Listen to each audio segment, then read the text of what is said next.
ಮತ್ತೆ ಒಂದು audio leak ಆಗಿದೆ, ಅದರಲ್ಲಿ DCM ಕಾನ್ವರ್ಸೇಷನ್ ದೇವರಾಜೇಗೌಡನ ಜೊತೆ ಇದೆ. ನಿನ್ನೆ ಕುಮಾರಸ್ವಾಮಿ ಕೂಡ ಇದನ್ನು ಪ್ರಸ್ತಾಪ ಮಾಡಿದ್ದಾರೆ. SIT ಅವರು ಇದನ್ನು ಸೀರಿಯಸ್ ಆಗಿ ಗಮನಕ್ಕೆ ತಗೊಂಡು ತನಿಖೆ ಬರುತ್ತಾ, ತನಿಖೆ ಮಾಡ್ತಾರೆ ಈ ವಿಚಾರ ಇಲ್ಲ, ಅದನ್ನ ಅವರು ನಿರ್ಧಾರ ಮಾಡ್ತಾರೆ.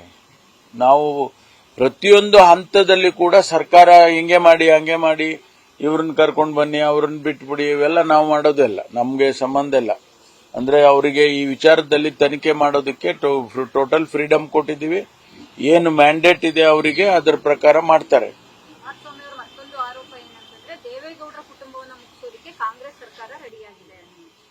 ಕಾಂಗ್ರೆಸ್ ಸರ್ಕಾರ ಬಹಳ ಕೆಲಸ ಇದೆ, ಸರ್ಕಾರಕ್ಕೆ ಬಹಳ ಕೆಲಸ ಇದೆ.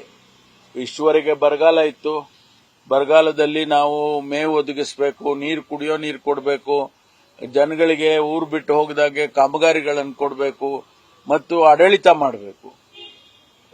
ಇಡೀ ದೇಶ ನಮ್ಮನ್ನು ನೋಡುತ್ತೆ, ಇಡೀ ದೇಶ ಕರ್ನಾಟಕ ನೋಡುತ್ತೆ, ಯಾವ ರೀತಿ ಆಡಳಿತ ಮಾಡ್ತಾ ಇದ್ದಾರೆ ಕಾಂಗ್ರೆಸ್ ಪಕ್ಷ ಅಂತ ನಮ್ಮನ್ನು ನೋಡುತ್ತೆ. ಅದರಿಂದ ಕಾಂಗ್ರೆಸ್ ಪಕ್ಷಕ್ಕೆ ಬೇರೆ ಕೆಲಸ ಇದೆ. ಅದು ಅವರು ಯಾವ ಉದ್ದೇಶದಿಂದ ಅಥವಾ ಯಾವ ಭಾವನೆಯಿಂದ ಹೇಳಿದಾರೋ ಗೊತ್ತಿಲ್ಲ ನನಗೆ. ಲೋಕಸಭೆ ಆದ್ಮೇಲೆ ಒಂದು ಸಚಿವರಾಗುವಂತ ಆಸೆ ಇಟ್ಕೊಂಡಿದ್ರು. ನಿನ್ನೆ ಸಿಎಂ ಅವರು ಯಾವುದೇ ರೀತಿಯ ಇಲ್ಲ ಅನ್ನೋದು ನಿರಾಸೆ ಮಾಡಿದ್ದಾರೆ. ಅದು ಮುಖ್ಯಮಂತ್ರಿಗಳ ವಿವೇಚನೆಗೆ ಬಿಟ್ಟಿರೋದು. ನಾವು ಮಾತಾಡಕ್ಕಾಗೋದಿಲ್ಲ ಅದನ್ನ. ನ್ಯೂಸ್ ಫಸ್ಟ್ ನಿರ್ಭೀತಿಯಿಂದ ನಿಮ್ಮ ಪರವಾಗಿ.